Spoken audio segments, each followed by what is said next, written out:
One more push. One more push. You got it. What is it, doctor? It's turkey time! Today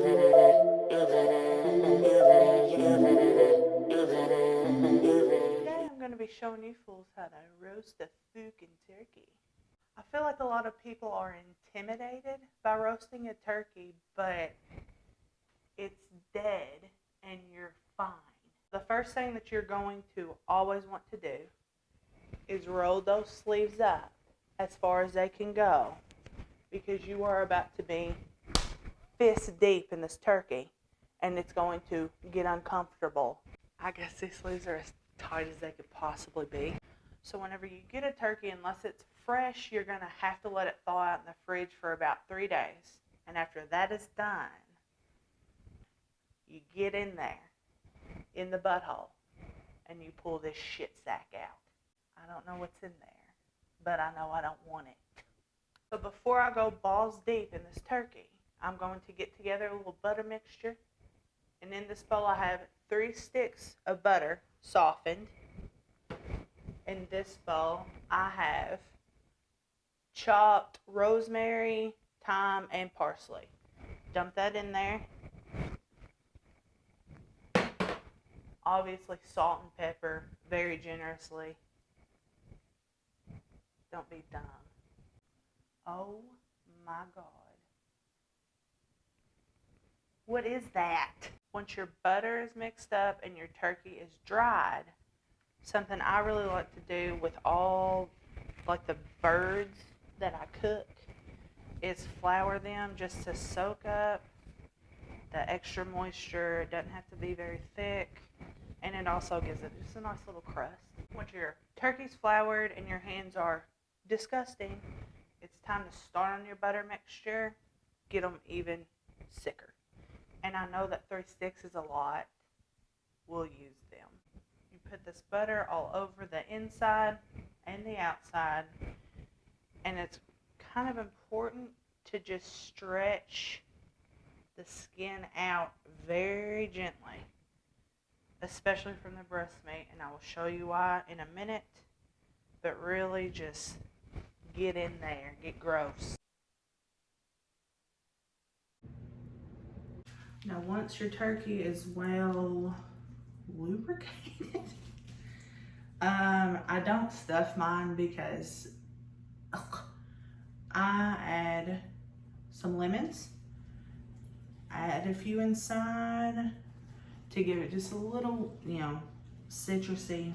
It works well with all the herbs in the butter. And then to add a little razzle dazzle, take a half of a lemon.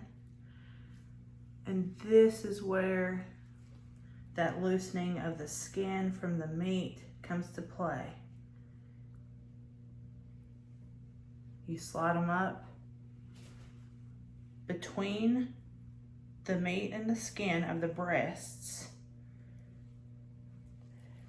So then your turkey will have titties. So I've got my turkey done. I've got it all tied up. You can honestly just freestyle that. Just make sure that the legs are tied and keep the wings close to the breast so that they don't get dry. We've got our turkey in the roaster. If you're a cheap ass like I am and don't have an actual roasting pan, a disposable is fine. But you hold this sumbitch from the bottom. Put the turkey breast side up in a 350-degree oven. So here's the thing about timing with roasting a turkey. That's an 18-pound behemoth that I just put into the oven. It's technically supposed to roast for 4.5 hours. However, anytime I've roasted a turkey, it's never taken as long as it is supposed to. So it's just good to get a thermometer that's actually accurate and check it pretty often. After it's been in there for a little while, the internal temperature needs to be about 160, 165. Take it out of the oven about 155, and as it rests, it will cook a little bit more. And as far as basting goes, I don't have baste it so-and-so every time, do it as often as you can. Once it starts roasting and all those juices start coming out, baste it a literal million times. Ooh.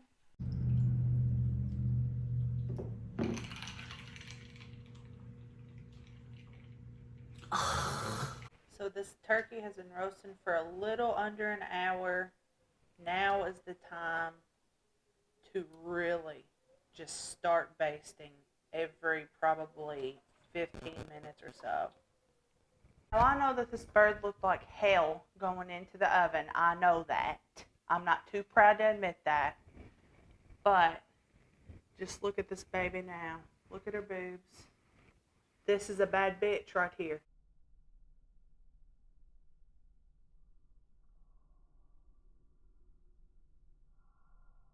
This is the finished product. I butchered this turkey. I'm going to just give it a nice little sea salt. And now it's time for the moment of truth.